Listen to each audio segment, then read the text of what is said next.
warahmatullahi wabarakatuh. Di sini kami akan mempraktikkan cara membuat tempe. Langsung saja kita ke pembuatannya, dan ini bahan-bahan. Berikut adalah bahan-bahan dan alat yang sudah disediakan.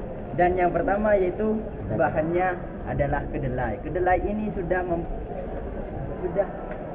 melalui beberapa proses. Proses yang pertama yaitu tujuan dari perendaman adalah agar terjadi fermentasi asam laknat dan dapat menimbulkan kedelai menjadi asam sehingga proses pertumbuhan tempe dapat terjadi. Pada saat perendaman ini juga diberi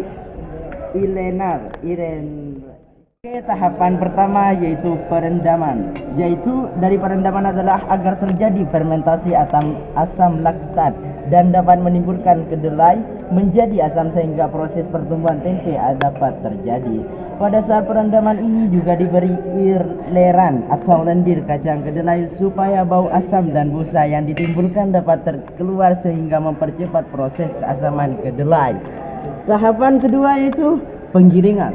Kacang kedelai digiling dengan menggunakan mesin penggiling supaya bijinya terbelah menjadi dua dan juga kulit pada bijinya terlepas. Tujuan dari penggilingan tersebut kulit ini agar asam laktat yang dihasilkan selama proses perendaman bisa masuk dengan mudah ke dalam biji dan agar miselium pada tempe dapat tumbuh pada saat fermentasi berlangsung. Tahap ketiga adalah pencucian. Tujuan dari pencucian ini supaya bau asam yang ditimbulkan hingga dan juga lendir yang dihasilkan oleh bakteri asam laktat pada kedelai dan kacang merah hilang. Adanya lendir pada tahap ini dapat menghambat proses fermentasi. Yang tahap keempat yaitu perebusan. Yaitu membuat biji kacang kedelai menjadi lunak. Perebusan juga bertujuan untuk mematikan bakteri yang masih hidup selama proses perendaman.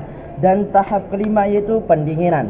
Pendinginan ini bertujuan untuk mendinginkan kacang merah dan kedelai sebelum pemberi lagi. Pendinginan juga bertujuan supaya kedelai dan kacang merah mengering. Tahap keenamnya kita langsung masukkan raginya ke dalam kedelai.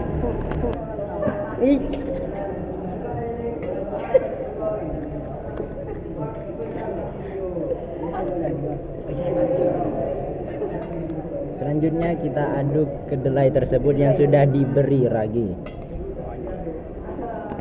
Nah, dalam ragi tempe ini mengandung jamur Rhizopus sp. Fungsi ragi tempe ini untuk mengaktifkan enzim sehingga memiliki kemampuan untuk menghasilkan antibiotika, biosintesis vitamin B dan penetrasi milenial jamur tempe ke dalam biji kedelai.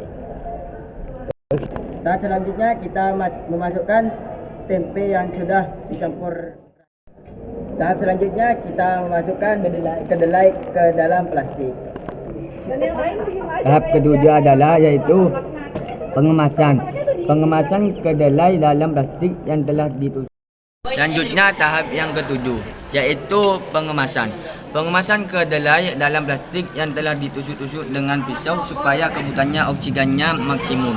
Pengemasan dalam plastik menurut 30 memiliki kelebihan dan kekurangan. Kelebihannya yaitu tempe menjadi ringan, kuat dan tidak mudah membusuk. Sedangkan kelemahannya yaitu molekul yang terdapat dalam plastik dapat berpindah ke makanan tersebut.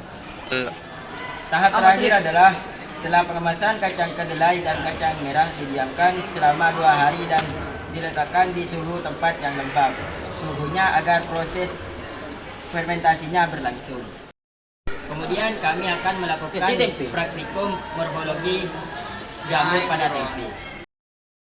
Oke, di sini kami akan melakukan praktikum morfologi pada jamur. Tujuan dan maksud untuk melakukan praktikum ini tentunya untuk menganalisis dan mengamati morfologi pada jamur atau yang disebut Rhizopus pada tempe. Tentu saja alat dan bahan yang akan dijelaskan oleh Puput Firman. Oke, di sini terdapat mikroskop, alat preparat, kaca penutup, pinset, pipet tetes, dan cairan aqueous atau lektokonel dan tempe. Oke, langsung saja ke prosedur kerjanya. Oke, lanjut ke prosedur kerjanya. Yang pertama, pastikan alat yang Alat yang digunakan presentasi: ambil jamur pada tempe menggunakan pincet.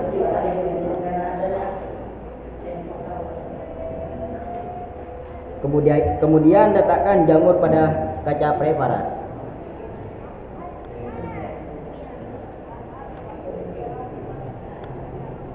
Teteskan sedikit cairan aquades.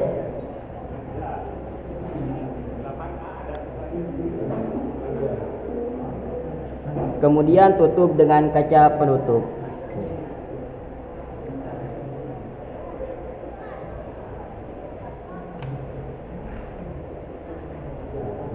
Setelah digunakan, lakukan pengamatan menggunakan mikroskop.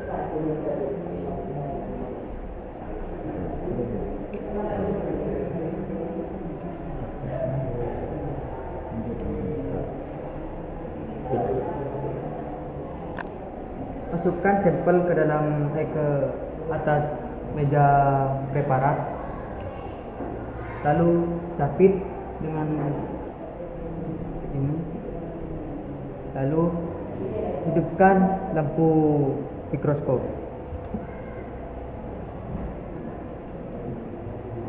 Kemudian kita gunakan perbesar di samping, sesuaikan dengan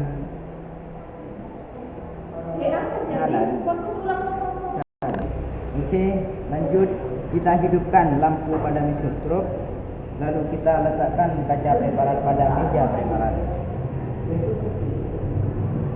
Setelah itu kita atur lensa pada mikroskop dan naikkan meja preparat untuk menyesuaikan hasil dari sampel tersebut.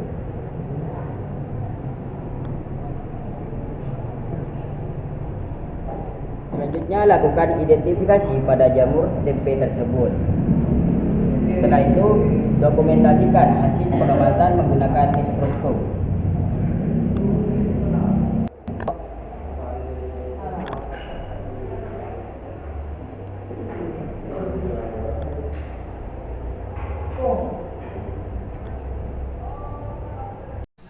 Morfologi jamur pada tempe. Jamur tempe atau yang sering disebut sebagai kapang tempe memegang peranan yang sangat penting dalam pembentukan butir-butir kedelai menjadi tempe yang padat. Jamur yang biasa digunakan dalam pembuatan tempe termasuk kelompok jamur Zygonicota yang memiliki benang-benang hifa yang bersekat. Lanjut ke pengamatan melalui mikroskop. Di sini juga terdapat serabut yang biasa disebut dengan hifa. Nah, kotak hitam di sini merupakan sporangium atau dapat disebut sebagai kotak spora. Adalah struktur yang berbentuk kotak yang berfungsi sebagai tempat pembentukan dan penyimpanan spora. Sporangium terdapat pada tanaman lumut, paku, dan jamur sebagai organ vegetatif tanaman. Oke, sekian praktikum dari kelompok kami. Semoga dapat banyak. See you.